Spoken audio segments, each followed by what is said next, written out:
উদঙীয়া গৰুৰ বাবে নিশাৰ ভাগত যিকোনো মুহূৰ্ততে দুৰ্ঘটনা সংঘটিত হ'ব পাৰে।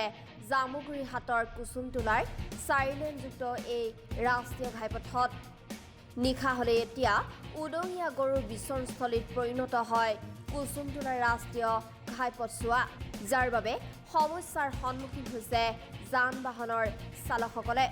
একাংশ অবিবেচক গোপালকে বিচৰণৰ বাবে এৰি দিয়া গোধনসমূহ 4 পৰা 5 দিন পৰ্যন্ত বিচাৰি নহাত নিশা হ'লেই এই গোধনসমূহে বিচৰণ কৰি থাকে 4 লেনযুক্ত ৰাষ্ট্ৰীয় ঘাইপথছোৱাত, যাৰ বাবে আজিৰ পৰা 2 বছৰ পূৰ্বে এই কুসুমটোলা ৰাষ্ট্ৰীয় ঘাইপথত বিচৰণ কৰি থকা 6টাকৈ গোধনৰ নিশাৰ ভাগত মৃত্যু হৈছিল দ্ৰুতবেগী বাহনৰ খুন্দাত।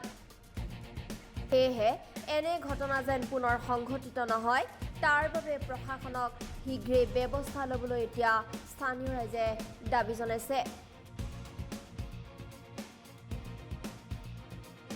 কথা হ'ল কি, আমাৰ কুসুমটোলা ব্যৱসায় সন্থাৰ যিটো কেন্দ্ৰস্থল, এই কেন্দ্ৰস্থলত বহু গৰু ইয়াত দেখিবলৈ পাব। এতিয়াও আছিলে, অলপ আগলৈকে আমি খেদি অলপ ইপাৰ সিপাৰ কৰি আহিছোঁ। কথা হৈছে কি, যোৱাকালিও যথেষ্ট সংখ্যক গৰু আছিলে। আজি বা পূৰ্ব 2 বছৰ আগত এখন ট্ৰাকে প্ৰায় 6-7টা গৰু মহতিয়াই গোটেইকেইটা গৰু চাফা কৰি পেলাইছে।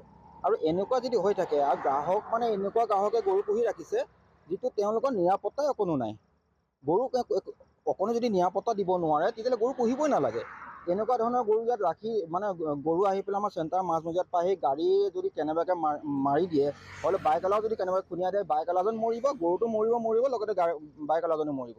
আৰু লগতে গাড়ী ইয়াত এনেকুৱা স্পীডত গাড়ীবোৰ চলে, আৰু কেতিয়াবা যদি গাড়ীও খুন্দা মাৰে, আৰু কেতিয়াবা নহয় প্ৰায় সঘনা হৈ আছে। আজিৰ পৰা প্ৰায় 15-20 দিনৰ আগত মই গৰু এটা নিজে পেলাই থৈ আহিছোঁ। আমাৰ ব্যৱসায় সন্থাৰ যিটো দায়িত্ব আছে, সেই দায়িত্ব বহন কৰিছোঁ, আৰু গৰু তেনেকৈ আমি পেলাই থৈ আহিছোঁ। প্ৰায় 2-3 হাজাৰ টকা আমাৰ খৰচ হয়। আৰু এনেকৈ হ'লে কিন্তু আমি গ্ৰাহকৰ ওপৰত কিন্তু বিহিত ব্যৱস্থা গ্ৰহণ কৰিম। আৰু প্ৰশাসনকো মই অনুৰোধ জনাইছোঁ, আমাৰ জামুগুৰি আৰক্ষী চকীক মই অনুৰোধ জনাইছোঁ যে তেখেতসকলে বিহিত ব্যৱস্থা গ্ৰহণ কৰক, আৰু অতি শীঘ্ৰেই গ্ৰহণ কৰিবৰ বাবে মই প্ৰশাসনক অনুৰোধ জনাইছোঁ। ধন্যবাদ।